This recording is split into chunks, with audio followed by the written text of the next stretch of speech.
Coming up on the bottom of the hour, this is Crimson Tide Kickoff presented by AT&T and Alpha Insurance. We continue to preview Alabama's game at South Carolina, and the Gamecocks are attempting to pull off the trifecta of #1 knockoffs today.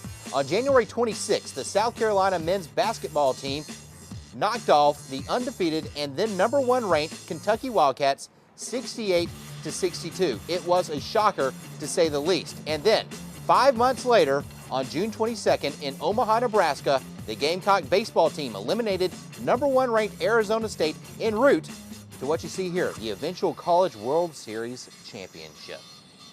And our next guest has some good insight as to whether or not he thinks the Gamecocks can pull the trifecta and knock off #1 in football.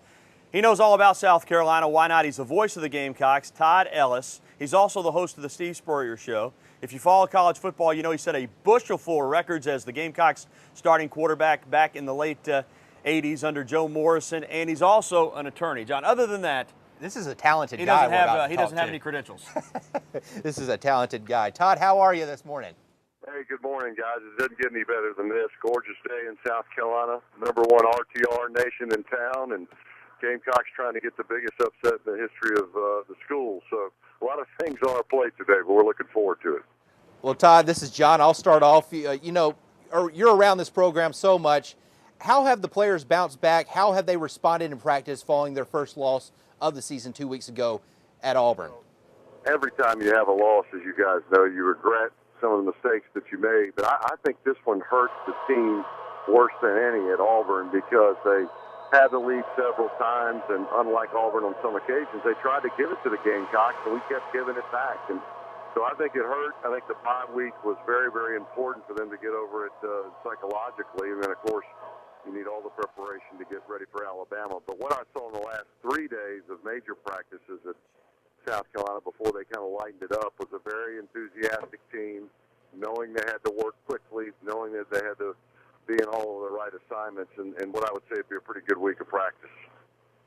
Todd, it was reported earlier this week that Shaq Wilson is out for the season. Update us on his status, and if he is out, just how big of a loss is that? Well, it is a big loss, but, you know, Shaq, we've been having to deal without him to begin with. Shaq had an extreme hamstring pull early on in the season, never played, and as you guys know from that kind of injury, you can't even train to stay in shape. So by the time he came back, played against Auburn, he had 7 tackles, but clearly wasn't moving like he normally did. And it's a real problem because he clearly knows the defense better than anybody and got the guys lined up with the quarterback on that side of the ball. And now that he's not going to be in there, they certainly got some players that have stepped in there and made plays. But they're regretful that they've got to work without him because they just know if he comes back and tweaks it again, then you got that time off, you've missed the whole year, then you're still out of shape. So I think they're looking for a medical red shirt. Todd, Gary Harris here. I want to talk about Marcus Lattimore. You know as well as anybody, in this age of hyperbole, you don't have to do too much to start getting a lot of recognition. Terrific back, but after his first 3 ball games, people were comparing him to George Rogers and Herschel Walker. Then he found out what all freshmen find out in the SEC. It can get tough. Against Auburn, the Tigers committed to shutting down the run, and they did shut him down. So for the first time in his college career, he's dealing with some adversity. Now Alabama rolls in. How do you think he handled that performance against Auburn, not up to his usual standards, and how's he gone about preparing to face Alabama? It's a good question. Marcus is the guy who obviously ran for 6,000 yards in high school. You guys have seen these type players that look like when they take their first snap at a college game, they've been there for 3 years already. And he has the maturity and the poise. He still has that. I don't think he's shaken by being shut down. What he's shaken by a little bit is that he knows he's got an offensive line that doesn't have 2 Outland Trophy winners like Mark Ingram and Trent Richardson have as Outland Trophy candidates. And Marcus knows it's going to take some work, it's going to take some recruiting up front before he can count those 100-yard games over and over again. He's special, though, guys. He really is. I would never begin to compare him to George Rogers or Herschel Walker, but he is absolutely going to be a special back in this league. Todd, speaking of being shaken, even though he's a veteran and he knows Steve Spurrier, Stephen Garcia was in position to lead South Carolina to a victory over Auburn in the fourth quarter. 27-21, they've got the lead, he fumbles. Auburn takes the lead. Next possession, he fumbles again. Auburn adds an insurance touchdown, then he's pulled in favor of the freshman. What about Steven Garcia's psyche, and how do you see his performance in this game against Alabama? Steven's got pretty thick skin. You got to have thick skin when you play for Steve Spurrier. People forget that Coach Spurrier pulled Danny Werfel a couple of times in the year. He won the Heisman Trophy. So this is not kind of a new routine. I will tell you, though, that there was a lot of people that thought that it was a bad move. And to put a true freshman, Connor Shaw, in on the road against Auburn for the first time to try to win the game was a decision that was questioned by a lot of folks. But Coach Spurrier's been coaching quarterbacks a long time. Steven's used to a little bit of yin and yang with him. He's a tough kid. I bet you he didn't think about it one more day after that ball game happened. Coach Spurrier, by the way, guys, told me he was a little banged up after that second fumble, and there was a combination of, I'm kind of mad at you for not doing what you're supposed to do, and he wasn't doing real well on the sideline. That led to part of the decision. Todd, real quickly, we're out of time, but give us a prediction for today. Well, I like a close ball game. I think this will be a fourth quarter ball game. Red zone is what it's all about. Both these teams, offensive and defensively, are exceptional in the red zone. Who gets the first break down inside the 20-yard line will probably have a chance to win this one. All right, Todd Ellis joining us, the voice of the Gamecocks. Todd, thanks very much for your time. Todd Ellis of the South Carolina Radio Network this morning. All right, let's get a check on our weather forecast now. For that, we turn it over to Richard Scott. Richard. Hey, John, not bad weather-wise out here today. Perfect football conditions, but obviously the game is not here locally today. But, you know, the forecast over in South Carolina not looking too bad. First off, let's start off locally. What's happening now from our Tuscaloosa Tower camera, looking towards the north and east, towards Newport Still and the Black Warrior River. A gorgeous Saturday morning. Now, let's show you the current conditions with that. 55 degrees. It is a cool start to the day. Sunny skies around. Dew point temperature 51. Still some dry air in place, making it feel better to us. The humidity not a factor. Wind is calm right now. Temperature-wise, elsewhere across central Alabama, a bit cooler as you head towards the north. Haleyville, 54 degrees, 54 down to Demopolis, to Columbus, 53.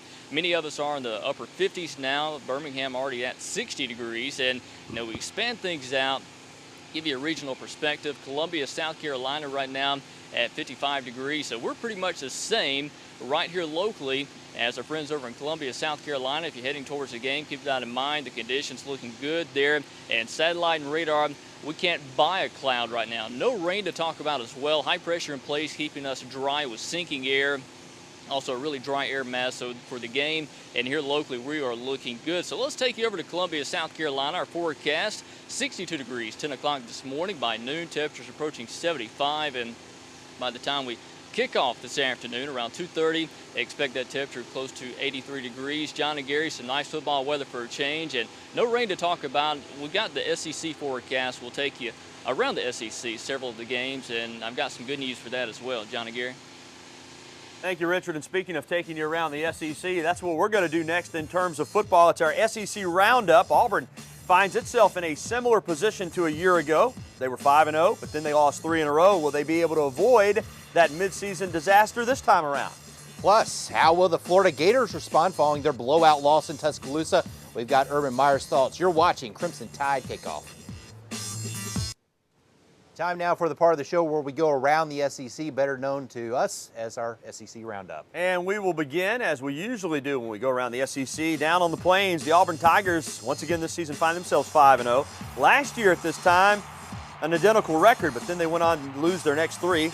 To avoid that this season, Gene Chizik says the squad is going to have to play tough physical football, and it starts tonight at Kentucky. Pretty much same idea. I mean, very physical team. You can tell that's what they preach.